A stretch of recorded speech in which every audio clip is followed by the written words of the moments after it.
আমি সম্মানিত আমার মাথার তাজ ওলামাদেরকে জাতীয় ঐক্যের আহ্বান জানাই। আমি আমার সম্মানিত রাজনৈতিক ব্যক্তিবর্গদেরকে জাতীয় ঐক্যের আহ্বান জানাই। আমরা নামাজ কায়েম করতে চাই। জামাত ইসলাম এই কথার উপর একমত আছে না নাই? নামাজ কায়েম হোক, একমত না জামাত ইসলাম? হেফাজত একমত না? ইসলামী আন্দোলন একমত না? তাবলীগের ভাইয়েরা একমত না? পীরের মুরিদেরা একমত না? আপামর তাওহীদি মুসলিম জনতা একমত না? তাহলে নামাজ কায়েম করতে হবে। নামাজ কায়েম করতে হবে এই কমন গ্রাউন্ডে আমরা সবাই একমত, ঠিক কিনা? যাকাত আদায় করতে হবে, সবাই একমত, ঠিক কিনা?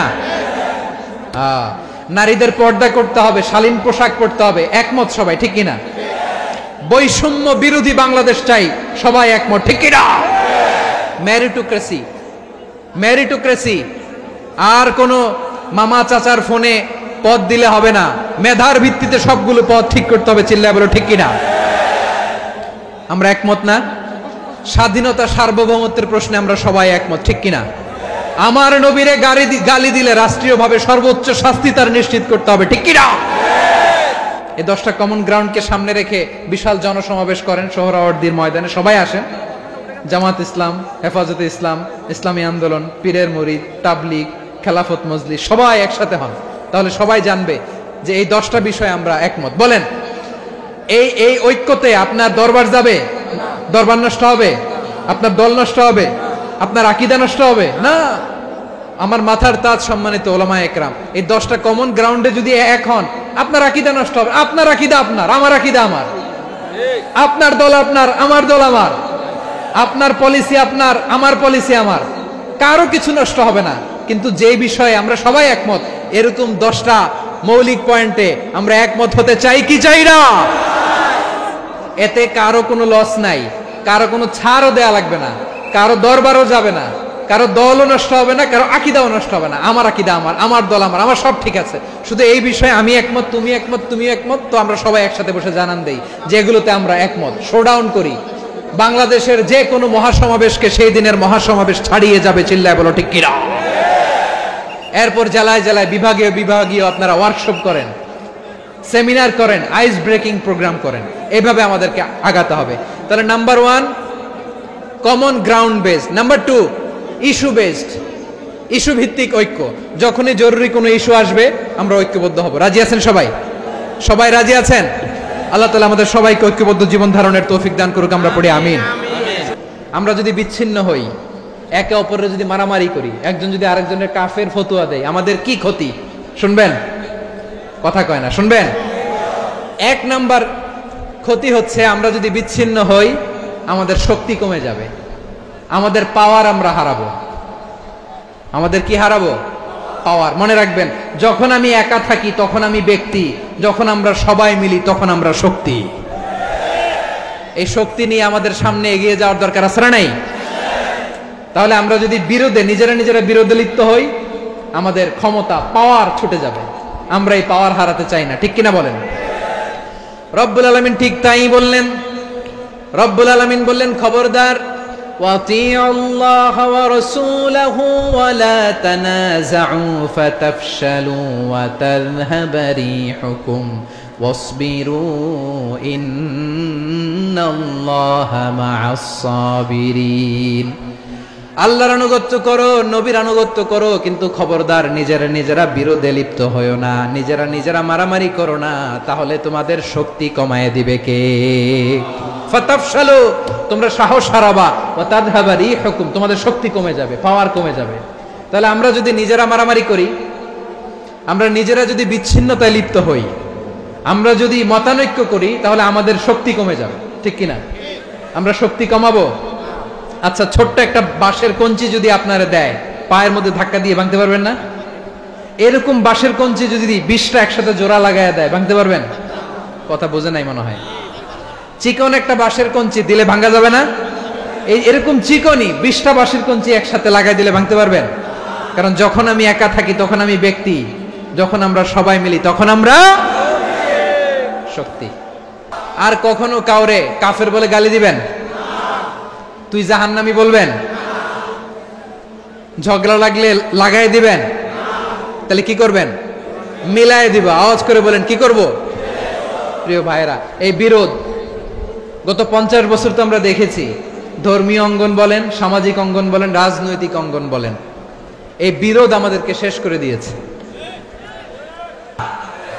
আধিপত্যবাদকে রুখে দিতে হলে, বাংলাদেশের বিরুদ্ধে যে কোনো ধরনের ষড়যন্ত্রকে রুখে দিতে হলে জাতীয় ঐক্যের কোনো বিকল্প নাই। চিল্লায় বলো ঠিক কিনা?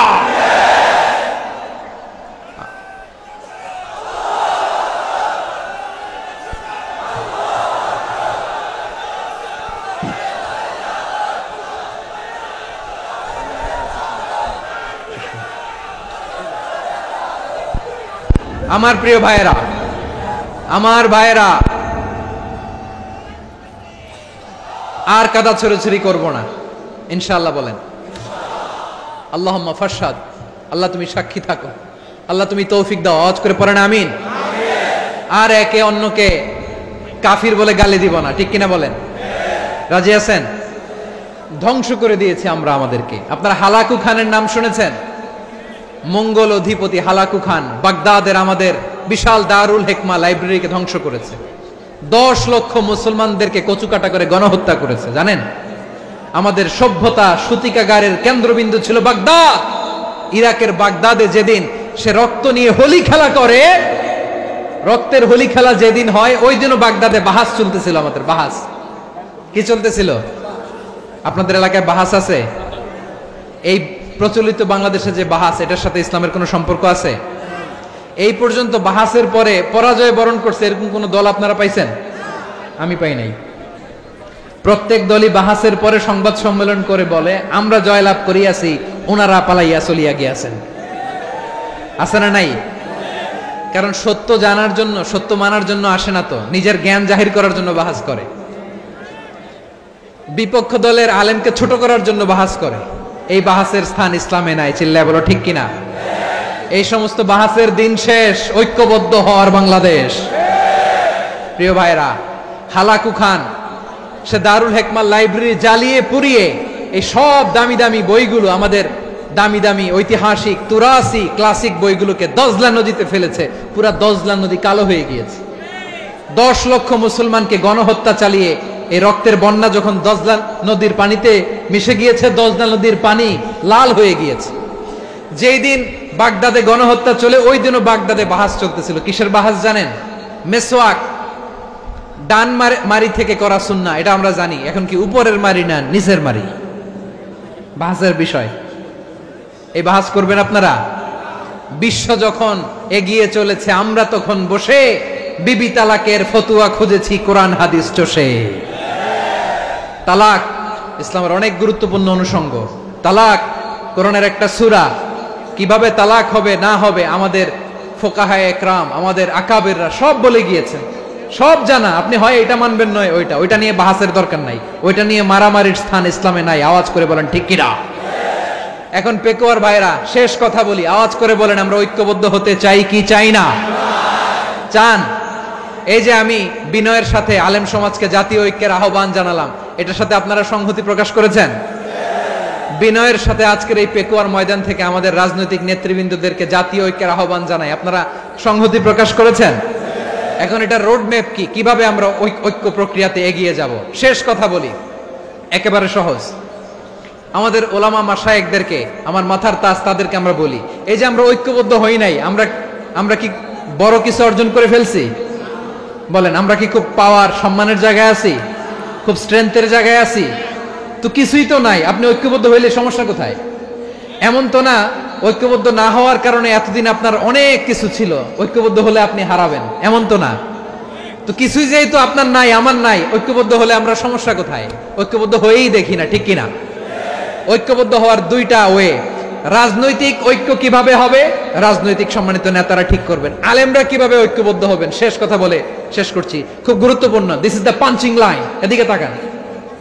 ঐক্য হবে দুইটা পদ্ধতিতে। একটা হচ্ছে কমন গ্রাউন্ড নিয়ে, বেসড অন কমন গ্রাউন্ড। যেমন ধরেন